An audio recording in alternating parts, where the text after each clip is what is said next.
محترم مکرم سامعین اکرام،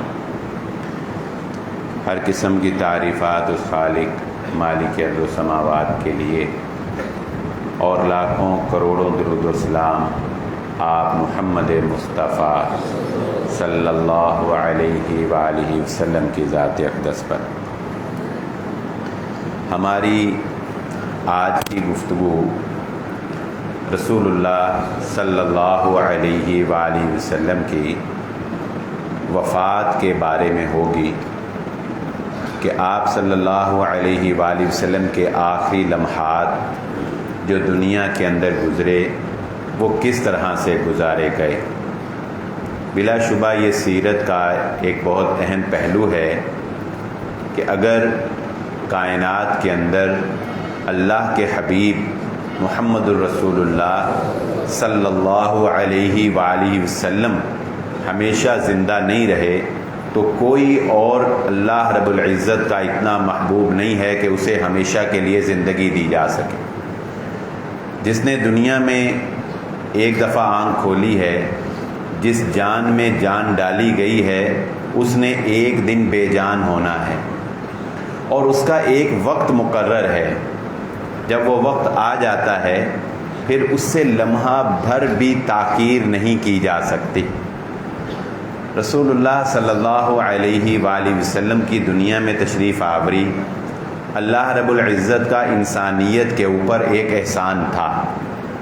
اللہ تعالیٰ اپنے مومن بندے سے اتنی محبت کرتے ہیں کہ رسول اللہ صلی اللہ علیہ وآلہ وسلم نے ارشاد فرمایا، موت کی تکلیف، موت کی جو ایک روح اور جسم کے جدا ہونے کی جو ایک تکلیف ہے، اللہ تعالیٰ اپنے مومن بندے کو موت کی یہ تکلیف دینا نہیں چاہتا۔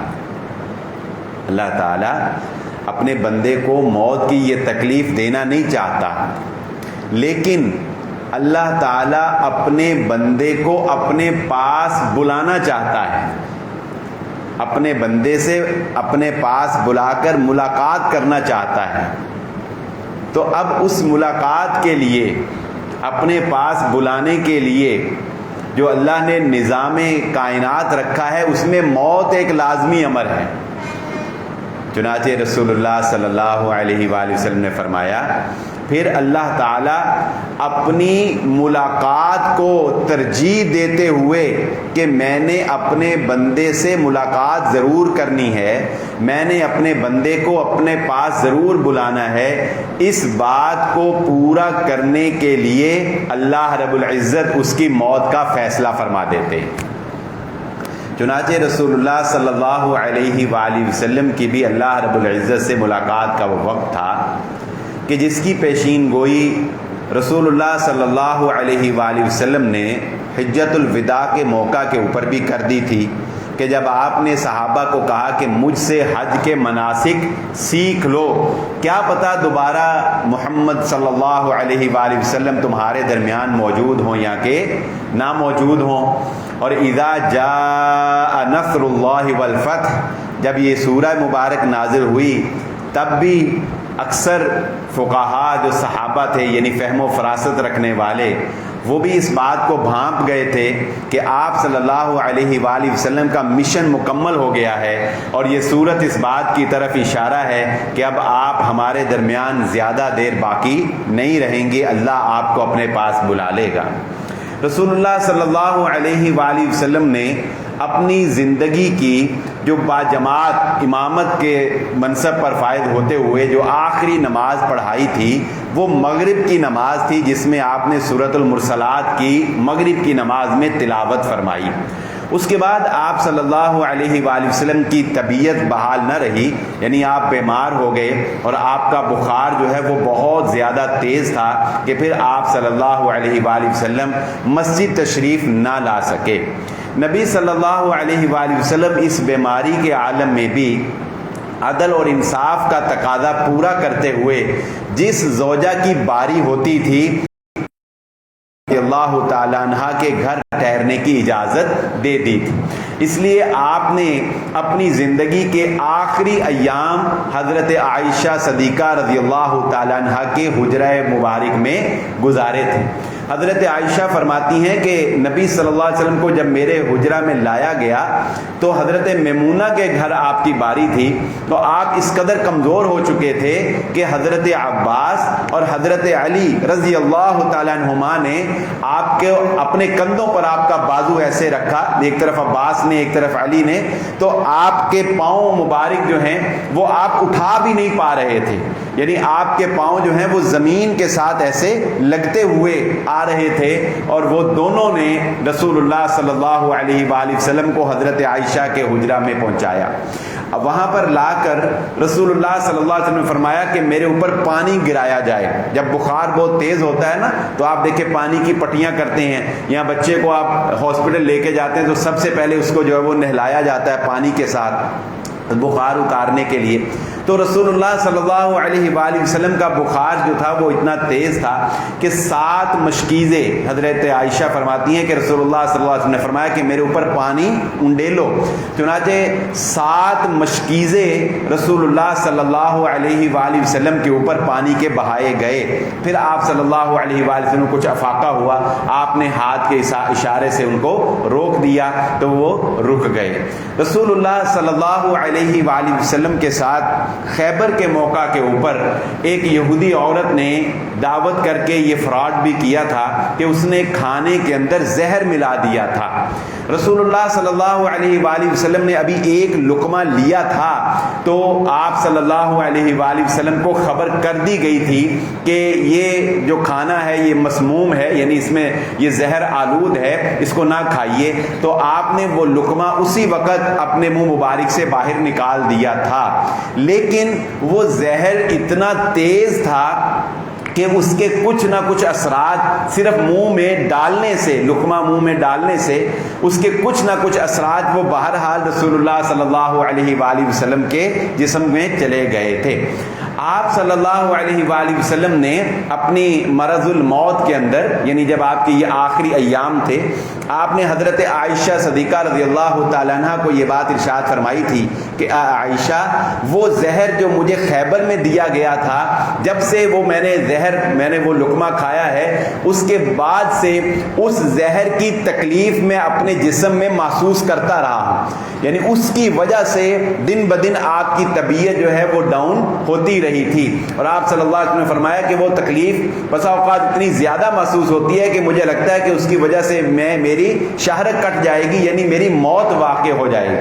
بسا اوقات ہوتا ہے نا، انسان اتنا زیادہ بیمار ہو جاتا ہے کہ اسے لگتا ہے کہ یہ بیماری اب میری آخری بیماری ہوگی، لیکن رسول اللہ صلی اللہ علیہ وآلہ وسلم نے صبر اور استقامت کے ساتھ اللہ رب العزت کے ذکر و اذکار کو اور اللہ کی یاد کو اس حال میں بھی جاری رکھا، جس کا اندازہ آپ کو اس بات سے لگایا جا سکتا ہے کہ رسول اللہ صلی اللہ علیہ وآلہ وسلم اس حالت میں بھی اپنے صحابہ اکرام کو، ایک دن وہ آیا، یعنی یہ آخری دیدار تھا جو صحابہ نے رسول اللہ صلی اللہ علیہ وآلہ وسلم کا کیا، کہ اس دن رسول اللہ صلی اللہ علیہ وآلہ وسلم نے فجر کی نماز کے وقت حجرہ عائشہ، جس کی ایک کھڑکی جو ہے وہ مسجد النبوی کی طرف کھلتی تھی، آپ نے پردہ ہٹایا، آپ کی طبیعت کچھ بہتر ہوئی، اور صحابہ کو نماز پڑھتے ہوئے دیکھ کر رسول اللہ صلی اللہ علیہ وآلہ وسلم کے چہرے کے اوپر رونق آ گئی۔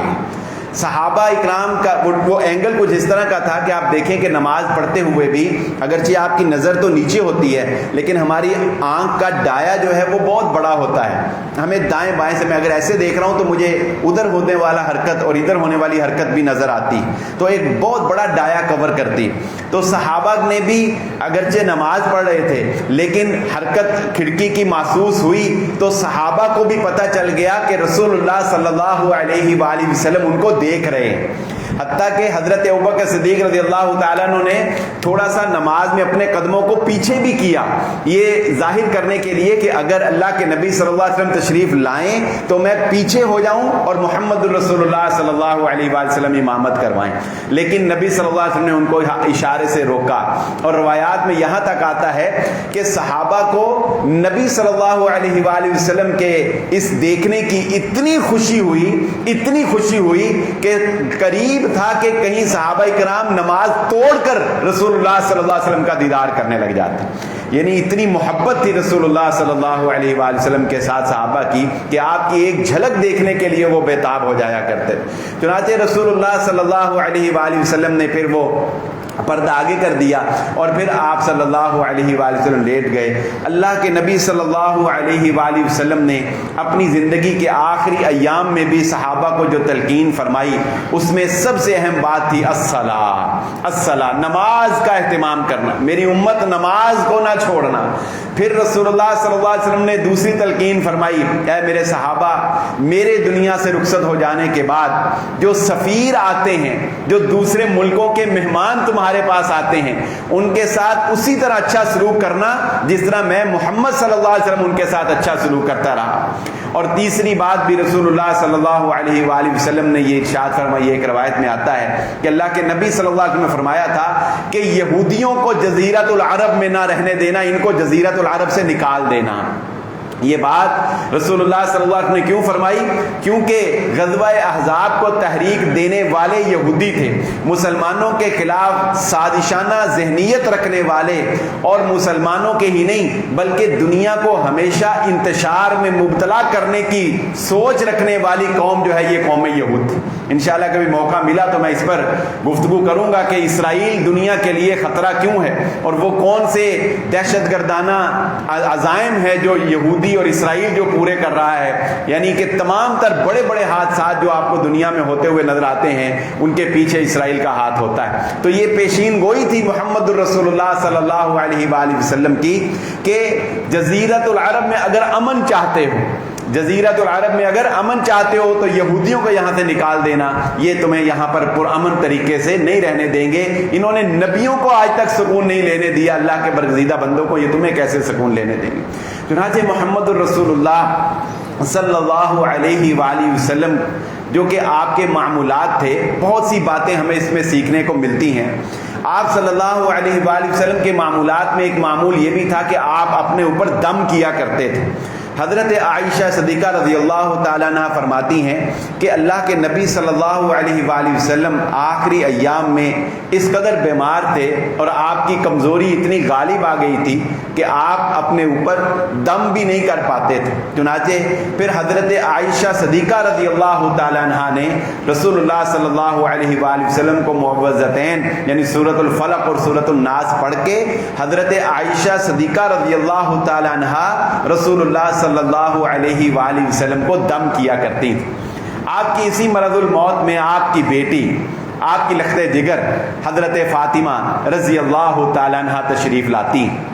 اللہ کے نبی صلی اللہ علیہ وآلہ وسلم اپنی بیٹی کو اپنے قریب کرتے ہیں اور ان کے ساتھ ان کے کان میں کچھ بات کرتے ہیں. ابھی ایک بات کرتے ہیں تو حضرت فاطمہ رضی اللہ تعالیٰ عنہ کی آنکھوں سے آنسو جاری ہو جاتے ہیں. پھر دوسری بات کرتے ہیں تو حضرت فاطمہ رضی اللہ تعالیٰ عنہ مسکرانے لگ جاتی ہیں. بعد میں حضرت فاطمہ رضی اللہ تعالیٰ عنہ سے جب پوچھا گیا کہ یہ وہ آخری سرگوشی جو آپ کے بابا نے آپ کے ساتھ کی تھی، جس میں مسکراہٹ بھی تھی اور جس میں رونا بھی تھا، وہ کیا سرگوشی تھی؟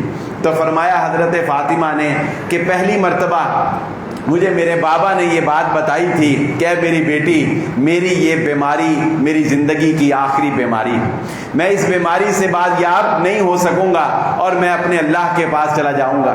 اس بات نے حضرت فاطمہ کو غمگین کر دیا اور آپ کی آنکھوں سے آنسو جاری ہو گئے اپنے باپ کی وفات کی خبر جو ان کا باپ ان کو دے رہا تھا. حضرت فاطمہ فرماتی ہیں کہ مجھے اس بات سے رونا آ گیا.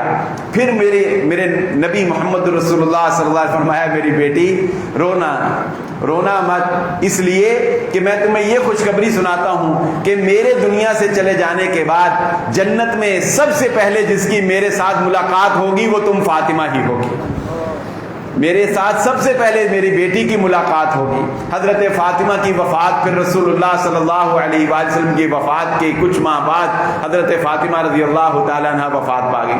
تو نبی صلی اللہ علیہ وآلہ وسلم کی اپنی بیٹی کے ساتھ بھی یہ والہانہ محبت تھی۔ پھر یہی کافی نہیں ہے، رسول اللہ صلی اللہ علیہ وآلہ وسلم کی حضرت عائشہ صدیقہ رضی اللہ تعالیٰ عنہ کے ساتھ جو محبت تھی اس کا اظہار بھی ہمیں آپ کی وفات کے موقع کے اوپر نظر آتا ہے۔ حضرت عائشہ فرماتی ہیں کہ رسول اللہ صلی اللہ علیہ وآلہ وسلم کی جس وقت روح قبض کی گئی، جب آپ کی روح پرواز کی، یعنی آپ جب اپنے خالق حقیقی سے جا ملے، تو آپ کا سر مبارک حضرت عائشہ کی ٹھوڑی اور حضرت عائشہ کے رانوں کے درمیان، یعنی جسے ہم گود کہتے ہیں، حضرت عائشہ کی گود میں رسول اللہ صلی اللہ علیہ وآلہ وسلم کا سر تھا۔ اور کیا وہ منظر تھا! حضرت عائشہ فرماتی ہیں کہ میں نے جب سے رسول اللہ صلی اللہ علیہ وآلہ وسلم کی موت کی تکلیف دیکھی ہے، یعنی ایک نبی اور نبیوں میں بھی خاتم النبیین نبی، رحمت للعالمین نبی، حضرت عائشہ فرماتی ہیں کہ جب سے میں نے آپ کے آخری لمحات دیکھے ہیں، مجھے زندگی میں کسی اور کی موت کی تکلیف، کوئی تکلیف نہیں لگتی۔ میں نے جب سے رسول اللہ صلی اللہ علیہ وسلم کے آخری لمحات دیکھے تو کسی اور کے آخری لمحات، کسی اور کی موت کی تکلیف جو ہے وہ میرے لیے کوئی معنی نہیں رکھتی ہے۔ چنانچہ حضرت عائشہ فرماتی ہیں کہ آپ میرے ہاتھوں میں ہیں، اور آپ کے ہاتھوں میں اس حدیث کی تکمیل ہو رہی ہے۔ کس حدیث کی؟ کہ حضرت محمد رسول اللہ صلی اللہ علیہ وسلم فرماتے ہیں، حضرت عائشہ فرماتی ہیں کہ نبی صلی اللہ علیہ وسلم نے فرمایا کہ عائشہ، اللہ رب العزت نے اپنے نبیوں پر یہ احسان کیا ہے کہ موت کا ایک دن تو مقرر ہے اور موت تو آ کر رہنی ہے، لیکن اللہ تعالیٰ نے اپنے نبی کو یہ اختیار دیا کہ ان کی روح قبض کرنے سے پہلے ملک الموت، جو روح قبض کرنے والا فرشتہ ہے، وہ آ کر نبی سے اجازت مانگتا ہے کہ اگر اجازت ہو۔ یہ ایک رسپیکٹ ہے، یہ ایک احترام ہے جو اللہ نے اپنے نبیوں کو دیا ہے۔ چنانچہ حضرت عائشہ فرماتی ہیں کہ جب رسول اللہ صلی اللہ علیہ وآلہ وسلم میری گود میں تھے، میرے ہاتھوں میں آپ کا سر مبارک تھا، آپ نے ایسے آسمان کی طرف دیکھا اور آپ نے کہا اللہم فی الرفیق الاعلی، اللہم فی الرفیق الاعلی۔ تو حضرت عائشہ فرماتی ہیں جب آپ نے یہ الفاظ کہے کہ اے اللہ، میں تیرے سے ملاقات کے لیے، اپنے دوست سے ملاقات کے لیے میں ہاں کرتا ہوں، مجھے ملا دے میرے رفیق سے، تو حضرت عائشہ فرماتی ہیں مجھے اس وقت پتہ چل گیا کہ اب آپ سے فرشتہ اجازت مانگ رہا ہے، آپ کی روح قبض کرنے کے لیے ملک الموت آپ سے اجازت طلب کر رہا ہے، اور آپ نے اجازت مرحمت فرما دی، آپ نے اجازت دے دی۔ چنانچہ رسول اللہ صلی اللہ علیہ وآلہ وسلم کی روح حضرت عائشہ صدیقہ رضی اللہ تعالیٰ عنہ کے ہاتھوں میں پرواز کر گئی۔ حضرت عائشہ کو یہ سعادت بھی حاصل ہوئی۔ ڈرنا چاہیے ان لوگوں کو جو ان برگزیدہ ہستیوں کے بارے میں نازیبہ کلمات کہتے ہیں۔ اتنی بڑی سعادت حضرت عائشہ کے حصہ میں آئی کہ حضرت عائشہ فرماتی ہیں کہ جب رسول اللہ صلی اللہ علیہ وآلہ وسلم کی وفات ہوئی تو آخری چیز جو رسول اللہ صلی اللہ علیہ وآلہ وسلم کے منہ مبارک میں گئی، آخری کھانے کی چیز، پینے کی چیز، آخری جو رسول اللہ صلی اللہ علیہ وآلہ وسلم کے لعاب کے ساتھ مل گئی، وہ حضرت عائشہ صدیقہ رضی اللہ تعالیٰ عنہا کا لعاب تھا۔ اور یہ کس طرح ہوا کہ حضرت عائشہ فرماتی ہیں کہ ایک صحابی تشریف لائے اور نبی صلی اللہ علیہ وآلہ وسلم کے سامنے وہ مسواک کر رہے تھے۔ اللہ کے نبی صلی اللہ علیہ وسلم ان کی طرف دیکھنے لگ گئے۔ نکاہت اتنی تھی، کمزوری اتنی تھی کہ آپ کہہ نہیں سکے، ہاتھ کے اشارے سے یا زبان سے بول کر کہہ نہیں سکے کہ مجھے مسواک دو، لیکن آپ صلی اللہ علیہ وآلہ وسلم اپنی آنکھوں سے ان کی طرف دیکھنے لگ گئے۔ حضرت عائشہ فرماتی ہیں کہ جب میں نے دیکھا کہ نبی صلی اللہ علیہ وسلم مسواک دیکھ رہے ہیں تو مجھے پتا چل گیا کہ آپ مسواک کرنا چاہتے ہیں۔ چنانچہ حضرت عائشہ فرماتی ہیں کہ میں نے مسواک پکڑی اور اپنی دانتوں کے ساتھ، اپنے منہ کے ساتھ اس کو نرم کر دیا تاکہ آپ صلی اللہ علیہ وآلہ وسلم مسواک کر سکیں، اور اس کو اپنے منہ کے ساتھ نرم کر کے میں نے محمد الرسول اللہ صلی اللہ علیہ وآلہ وسلم کو دی، اور آخر میں رسول اللہ صلی اللہ علیہ وسلم نے مسواک کی، اور اس کے بعد رسول اللہ صلی اللہ علیہ وآلہ وسلم نے کچھ نہیں کھایا اور کچھ نہیں پیا۔ چنانچہ عائشہ فرماتی ہیں کہ آخری چیز، آخر میں زندگی میں اللہ نے میرے اور محمد الرسول اللہ صلی اللہ علیہ وآلہ وسلم کے لعاب کو ایک دوسرے کے ساتھ ملا دیا۔ یہ محمد الرسول اللہ صلی اللہ علیہ وآلہ وسلم کا ایک معجزہ بھی ہے، جسے حضرت عائشہ صدیقہ رضی اللہ تعالی عنہا نے کچھ اس طرح بیان کیا فرمایا کہ رسول اللہ صلی اللہ علیہ وآلہ وسلم نے یہ وصیت بھی کی کہ دیکھو اللہ تعالیٰ نے یہودیوں کو اپنی رحمت سے دور کر دیا، تم میرے ساتھ، دوسری روایت میں آتا ہے کہ تم میرے ساتھ ایسا نہ کرنا، میری قبر کے ساتھ ایسا نہ کرنا جیسا یہودیوں نے اور عیسائیوں نے اپنی نبیوں کی قبروں کے ساتھ کیا۔ کیا کہ انہوں نے اپنے انبیاء کی قبروں کو سجدہ گاہ بنا لیا، سجدہ گاہ بنا لیا، اور عید اور میلے کا اور عرس کا جگہ بنا لی، مگر رسول اللہ صلی اللہ علیہ وآلہ وسلم نے فرمایا میری قبر مبارک کے ساتھ تم ایسا نہ کرنا۔ حضرت عائشہ فرماتی ہیں اس حدیث کی وضاحت کرتے ہوئے، وہ کہتی ہیں کہ یہ رسول اللہ صلی اللہ علیہ وآلہ وسلم کا معجزہ ہے، اور اسی وجہ سے آج تک، یعنی جب سے آپ صلی اللہ علیہ وسلم نے وفات پائی ہے اس دن سے لے کے آج تک رسول اللہ صلی اللہ علیہ وآلہ وسلم کی قبر مبارک پر کسی نے سجدہ نہیں کیا ہے۔ آج تک وہاں پر کوئی میلہ نہیں ہوا، اللہ نے اس کا انتظام کیا، اور یہ بھی انتظام آج تک موجود ہے کہ رسول اللہ صلی اللہ علیہ وسلم کی قبر مبارک کو آج تک اوپن نہیں کیا گیا ہے، آج تک اس کو کھلا نہیں رکھا۔ جس طرح عام قبرستان میں یا قبر کھلی ہوتی ہے آپ ڈائریکٹ قبر کو دیکھ سکتے ہیں، تو حجرہ عائشہ کے اندر ہی رسول اللہ صلی اللہ علیہ وسلم کی قبر مبارک رہی ہے، اور بہت جلد ہی صحابہ کے دور میں اس کو اندر داخلے کو بھی جو ہے وہ روک دیا گیا، اور رسول اللہ صلی اللہ علیہ وآلہ وسلم کی قبر مبارک کی حفاظت اس طرح اللہ رب العزت نے فرمائی۔ اور اس بات کی وضاحت بھی میں آپ کے لیے کرتا چلوں کہ ہم ادب اور احترام کے ساتھ رسول اللہ صلی اللہ علیہ وسلم کو جہاں سپرد خاک کیا گیا وہ حجرہ عائشہ ہے، جیسا کہ ہم جانتے ہیں۔ ہم عام طور پہ کسی بھی انسان کو جہاں پر دفن کیا جاتا ہے ہم اسے قبر کہتے ہیں۔ آپ صلی اللہ علیہ وآلہ وسلم کو جہاں دفن کیا گیا اسے قبر کہنا، قبر مبارک کہنا، یہ کوئی غلط نہیں ہے، درست ہے، لیکن جو ہمارا ایک نبی صلی اللہ علیہ وسلم کے ساتھ محبت کا اور پیار کا ایک رشتہ ہے، ہم آپ صلی اللہ علیہ وآلہ وسلم کو جہاں سپرد خاک کیا گیا اسے روضہ رسول کہتے ہیں۔ آپ نے یہ لفظ سنا ہوگا کہ ہم اسے کیا کہتے ہیں؟ روضہ رسول۔ تو روضہ رسول ہم اسے کیوں کہتے ہیں؟ روضہ رسول ہم اسے اس لیے کہتے ہیں کیونکہ خود رسول اقدس صلی اللہ علیہ وآلہ وسلم نے فرمایا انسان جب وفات پا جاتا ہے تو اس کی قبر کو اگر وہ بد ہے، اگر وہ برا ہے، تو اس کی قبر دو حالتوں میں سے ایک حالت میں ضرور چلی جاتی ہے، دو جگہوں میں سے ایک جگہ، دو شکلوں میں سے ایک شکل اس کی قبر اختیار کر لیتی ہے۔ کیا؟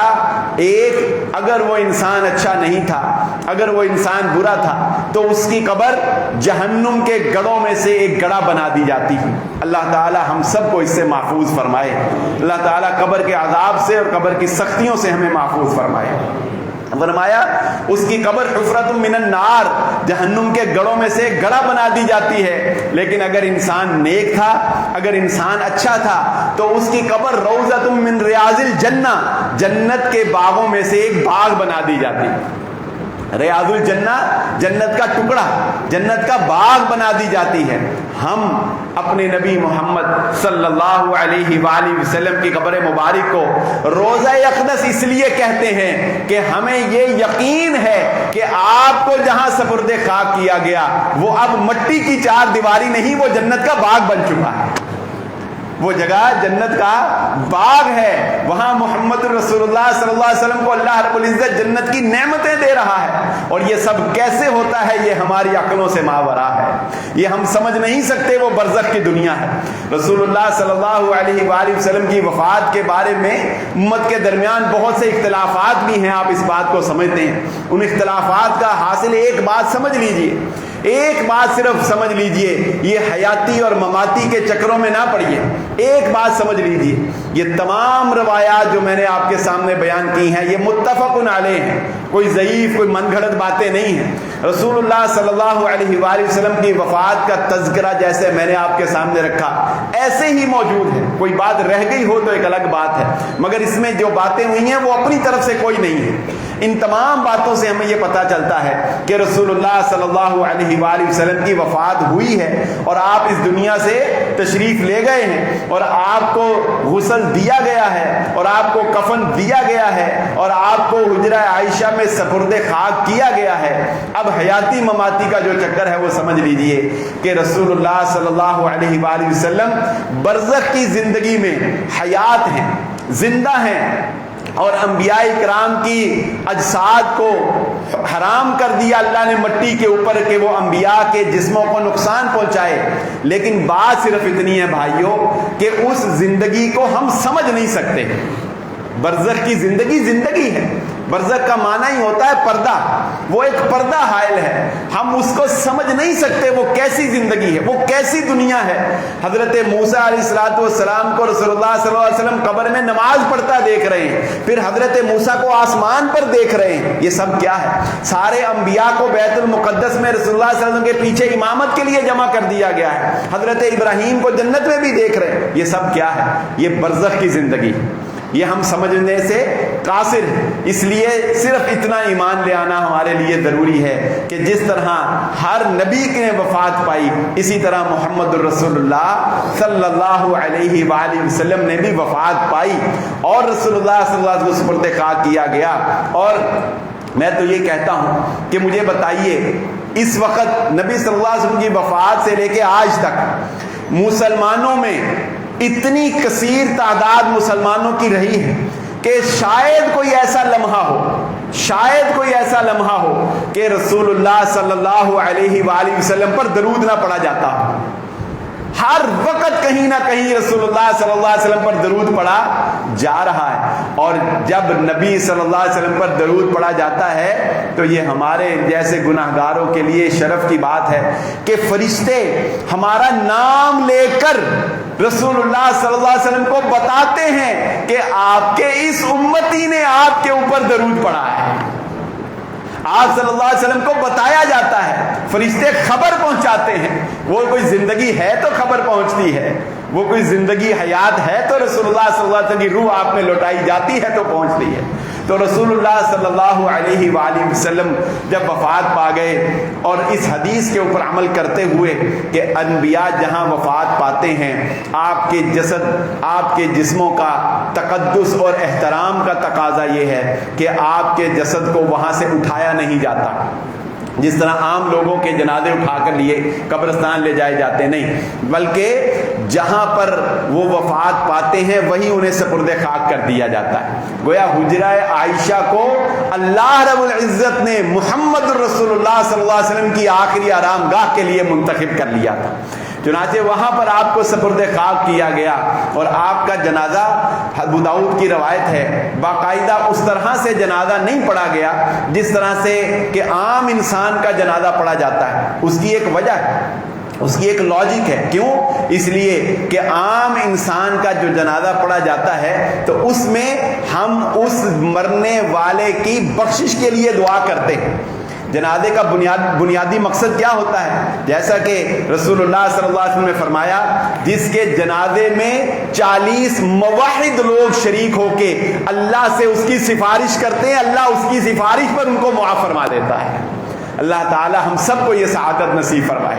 وہ 40 کو بندیاں نہ یاری لا کے رکھو, جڑے 40 کو توحید والے انہیں کو بندیاں نہ یاری لا کے رکھو کہ چلو جنازے چ انہیں کتے آ جان, ورنہ بغیر وضو کے جنازے پڑھنے والے بڑے ہوتے ہیں. اس لیے انسان کو صحبت نیکوں سے رکھنی چاہیے. کم از کم دنیا کے گناہ انسان نہیں رکتے کہ چلو جنازے پہ ہی کوئی نیک لوگ دعا کرنے. اور میں یہ تجربے کی بات آپ کو بتا دیتا ہوں, نیک بندہ جب آپ کا جنازہ پڑھتا ہے نا, جس نے حدیثیں, قرآن, سنت یہ سنا ہوتا ہے, وہ دعا بھی خلوص نیت سے کرتا ہے. یاد رکھنا, اس کی دعا میں بڑا خلوص ہوتا ہے. اور جو منہ دکھانے کے لیے آتا ہے اس نے کیا دعائیں کرنی ہیں بتائیں بھلا؟ جو صرف حاضری لگوانے کے لیے آیا ہے, جس نے صرف منہ ملازہ رکھنا ہے, اس نے کیا دعائیں کرنی؟ جو دین کی رشتے اور دین کی تعلق کی بنیاد پر آپ کا جنازہ پڑے گا وہ دعا بھی خلوص کے ساتھ کرے گا. اللہ تعالی ہم سب کو یہ سعادت نصیب فرمائے. تو رسول اللہ صلی اللہ علیہ وآلہ وسلم کا جنازہ وہ ایسے نہیں ہوا کہ سارے صحابہ نے با جماعت ایک امام کے پیچھے آپ کے لیے جو ہے وہ نماز جنازہ پڑھا ہو، کیونکہ آپ کو اللہ رب العزت نے دنیا میں ہی جنت کی بشارتیں سنا دی. آپ کو تو اللہ رب العزت نے دنیا میں ہی کہہ دیا ہے محمد صلی اللہ علیہ وسلم آپ کے اگلے پچھلے سب اول تو ہوئے نہیں، ہوئے بھی تو ہم نے معاف کر دیے، معصوم عن الخطا آپ ہیں. آپ صلی اللہ علیہ وآلہ وسلم کو اللہ نے دنیا میں ہی یہ بشارت سنا دی. اس لیے رسول اللہ صلی اللہ علیہ وسلم کی بخشش کے لیے آپ کا جنازہ نہیں پڑھا گیا، لیکن اس کا طریقہ کار یہ تھا، اس کو آپ جنازہ ہی کہہ لیں یا آپ اس کو کوئی اور نام دے لیں، کیونکہ یہ بھی بعض لوگ بڑا کہتے ہیں کہ رسول اللہ صلی اللہ علیہ وسلم کا جنازہ نہیں پڑھا گیا، اگر پڑھا گیا کیسے پڑھا گیا بتاؤ. تو یہ ایک جنازے کی شکل بدل گئی. تو اس کا طریقہ کار کیا تھا کہ چونکہ آپ کو سپرد خاک کر دیا گیا حضرت عائشہ صدیقہ رضی اللہ عنہا حجرے میں، تو وہاں سے اٹھانا تو تھا نہیں، اور وہیں پر آپ صلی اللہ علیہ وآلہ وسلم کے جسد اطہر کو رکھا گیا تھا. تو صحابہ کرام جتنے کو حجرے میں جا سکتے تھے اتنے صحابہ حجرے میں جاتے تھے. مطلب 4 آدمی جا سکتے ہیں، 5 جا سکتے ہیں. تو صحابہ آتے تھے حجرے میں جاتے تھے تاکہ زیادہ رش بھی نہ ہو. 4-5 صحابہ جاتے تھے، وہ رسول اللہ صلی اللہ علیہ وآلہ وسلم پر درود پڑھتے تھے. نبی صلی اللہ علیہ وسلم پر ہم نے بھی درود پڑھنا ہے. آپ بتائیں ہمیں کہیں نبی صلی اللہ علیہ وسلم کی بخشش کے لیے دعا کا کہا گیا ہے؟ کہیں قرآن و حدیث میں ہمیں کہا؟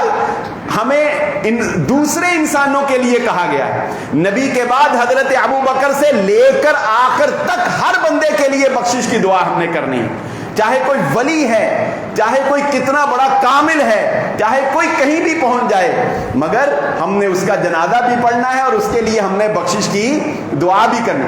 رسول اللہ صلی اللہ علیہ وسلم کے لیے ہم نے بخشش کی دعا نہیں کرنی، بلکہ ہم نے رسول اللہ صلی اللہ علیہ وسلم کے اوپر درود پڑھنا ہے.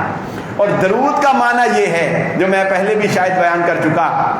درود کا معنی یہ ہے اللہم صلی علی، اے اللہ ہمارے نبی نے ہم پہ بڑے احسان کیے، اے اللہ ہمارے نبی نے ہمیں جہالت سے نکالا، روشنی کی طرف لائے.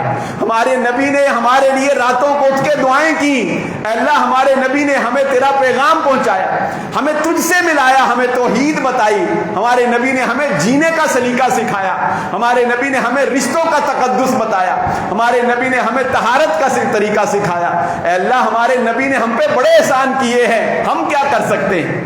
ہم کیا کر سکتے؟ ہم تو ان کو دیکھا بھی نہیں، ہم خدمت بھی نہیں کر سکتے، ہم ان کے لیے کیا کر سکتے ہیں؟ اللہ ہم نہیں کچھ کر سکتے.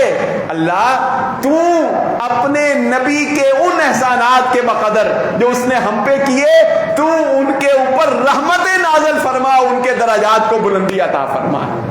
ہم اللہ سے درود پڑھتے ہیں اپنے نبی صلی اللہ علیہ وسلم پر، اور اللہ سے ریکویسٹ کرتے ہیں، اللہ سے دعا کرتے ہیں. تو نبی صلی اللہ علیہ وسلم کا جنازہ اسی طرح پڑھا گیا. سمجھ لیں کہ صحابہ حجرہ عائشہ میں جاتے تھے، نبی صلی اللہ علیہ وسلم پر درود پڑھتے تھے اور پھر باہر تشریف لے آتے تھے. ایسے ہی ٹولیوں کی شکل کے اندر تمام صحابہ کرام نے رسول اللہ صلی اللہ علیہ وآلہ وسلم کے اوپر درود پڑھا، اور پھر رسول اللہ صلی اللہ علیہ وآلہ وسلم کو سپرد خاک کیا گیا. حضرت ابو بکر صدیق رضی اللہ تعالیٰ عنہ آئے، نبی اپنے گھوڑے پر نبی صلی اللہ علیہ وسلم کے پاس تشریف لائے اور نبی صلی اللہ علیہ وآلہ وسلم کا جسد اطہر کا بوسہ لیا. میت کا بوسہ لینا جائز ہے، یہ سمجھ لیجیے. میت کو بوسہ دیا جا سکتا ہے، لیا جا سکتا ہے. میت حضرت محمد رسول اللہ صلی اللہ علیہ وسلم کا بوسہ حضرت ابو بکر صدیق رضی اللہ تعالیٰ نے لیا، اور پھر آپ زارو قطار رونے لگ گئے. لیکن کمال ایمان تھا. ایمان کی طاقت دیکھیے کہ جب نبی صلی اللہ علیہ وسلم کی وفات کی خبر مدینہ میں پھیلی، حضرت عمر رضی اللہ تعالیٰ عنہ جیسے جذباتی، وہ تسلیم کرنے کے لیے تیار نہیں، اور دیگر صحابہ بھی. غم کی شدت کا عالم تھا، مدینے پر ایک غمگینی چھا گئی تھی، غم کی شدت تھی. لیکن حضرت ابو بکر صدیق رضی اللہ تعالیٰ عنہ کی اس غم کی کیفیت میں بھی ایمان کی حالت دیکھیے کہ انہوں نے کیا کہا ہے. لوگوں سنو، اگر تم محمد عربی کی عبادت کرتے تھے تو سن لو محمد صلی اللہ علیہ وسلم وفات پا گئے، اور اگر تم اللہ کی عبادت کرتے تھے تو اللہ ہمیشہ زندہ ہے، ہمیشہ زندہ رہے گا، وہ وفات پانے والا نہیں. تم محمد صلی اللہ علیہ وسلم کی عبادت نہیں کرتے تھے. محبت اور والہانہ محبت یہ اپنی جگہ، مگر ہم جس کی عبادت کرتے تھے وہ اللہ کی ذات ہے اور وہ ہمیشہ سے زندہ ہے۔ ہم نے ایمان کو نہیں چھوڑنا، ہم نے دین کو نہیں چھوڑنا، ہم نے محمد رسول اللہ صلی اللہ علیہ وسلم کی وفات کا غم اگر دیکھا ہے تو ہم نے ان احکامات اور تعلیمات کو نہیں چھوڑنا جو محمد رسول اللہ صلی اللہ علیہ وسلم ہمیں دے کر گئے۔ چنانچہ پھر ثقیفہ بنی سعدہ میں تمام صحابہ کرام نے مل کر یہ حضرت ابوبکر صدیق رضی اللہ تعالیٰ عنہ کے ہاتھ کے اوپر بیعت کر کے آپ کو اپنا خلیفہ نامزد کیا، جس کی طرف اشارہ خود محمد رسول اللہ صلی اللہ علیہ وسلم اپنی زندگی میں یہ کر گئے تھے کہ آپ نے جب نماز نہیں پڑھا سکے تو اپنی امامت کے مصلی کے اوپر جس کو کھڑا کیا تھا وہ حضرت ابوبکر صدیق رضی اللہ تعالیٰ عنہ کی شخصیت تھی۔ اللہ رب العزت سے دعا ہے اللہ مجھے اور آپ کو، ہم سب کو جنت میں اپنے حبیب محمد مصطفیٰ صلی اللہ علیہ وسلم کا ساتھ نصیب فرما دے۔ وآخر دعوانا الحمدللہ۔